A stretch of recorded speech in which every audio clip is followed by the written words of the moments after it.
Two step up academy. আগের ভিডিওতে আমরা গৌতম বুদ্ধ এবং বৌদ্ধ ধর্ম সম্পর্কে আলোচনা করেছি। আজকের ভিডিওতে আমাদের টপিক জৈন ধর্ম। জৈন এই কথাটার উৎপত্তি জিন শব্দটি থেকে। তবে জৈন ধর্ম নামটি আসলেই সর্বপ্রথমে যেটি আসে তীর্থঙ্কর, আর এই তীর্থঙ্করের মানে হলো জৈন ধর্মগুরু বা মুক্তির পথদাতা। জৈন ধর্মে মোট 24 জন তীর্থঙ্কর ছিলেন, যার মধ্যে প্রথম তীর্থঙ্কর ছিলেন ঋষভনাথ, যাকে জৈন ধর্মের প্রতিষ্ঠাতা বলা হয়।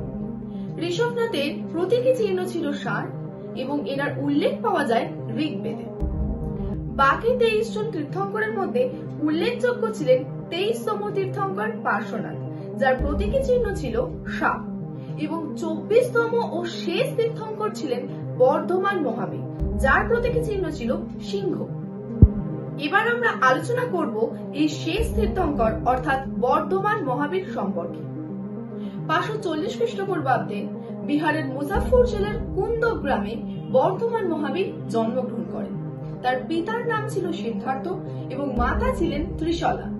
পিতামাতার মৃত্যুর পর 30 বছর বয়সে মহাবীর গৃহত্যাগ করেন। গৃহত্যাগের 13তম বছরে বৈশাখ মাসের 10 তারিখে জাম্বিকা গ্রামে ঋজুমালিকা নদীর তীরে শাল গাছের নিচে তিনি দিব্যজ্ঞান বা কৈবল্য লাভ করেন, আর তখন থেকেই তিনি মহাবীর নামে পরিচিত হন। তিনি কোশল, মগধ, মিথিলা, চম্পা রাজ্যে তার ধর্ম প্রচার করেন এবং এর পরবর্তীকালে 468 খ্রিস্টপূর্বাব্দে মাত্র 72 বছর বয়সে বিহারে পাটনার নিকট পাবা নামক স্থানে তিনি পরলোক গমন করেন।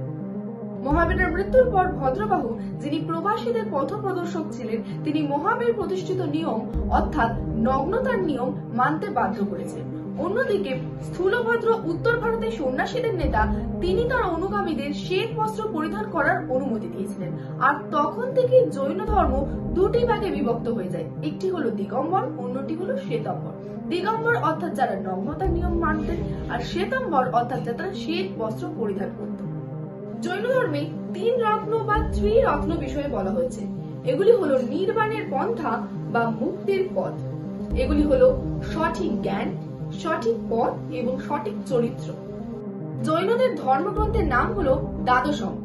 প্রথম জৈন সম্মেলন স্থূলভদ্রের নেতৃত্বে পাটলিপুত্রে যেটি অনুষ্ঠিত হয়েছিল, এখানেই দ্বাদশঙ্গ প্রাকৃত ভাষায় রচিত হয়েছিল।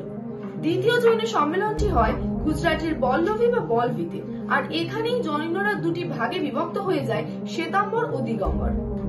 এবার জেনে নেব জৈন ধর্মের কিছু স্থাপত্য ভাস্কর্য সম্পর্কে। আমাদের পাশের রাজ্য উড়িষ্যাতেই আছে হাতিগুম্পা, বাঘগুম্পা, উদয়গিরি ও খণ্ডগিরি। গুজরাটে রয়েছে মাউন্ট আবুর দিলওয়ারা মন্দির, গিরনার ও পলিটানা মন্দির। পাপাপুরী ও রাজগৃহ মন্দির রয়েছে বিহারে, এবং কর্ণাটকের মহীশূরে গোমতেশ্বর বা বাহুবলী মূর্তি রয়েছে। এবার তোমরা বলো, জৈন ধর্মে মোট কতজন তীর্থঙ্কর ছিল এবং শেষ তীর্থঙ্করের নাম কি ছিল?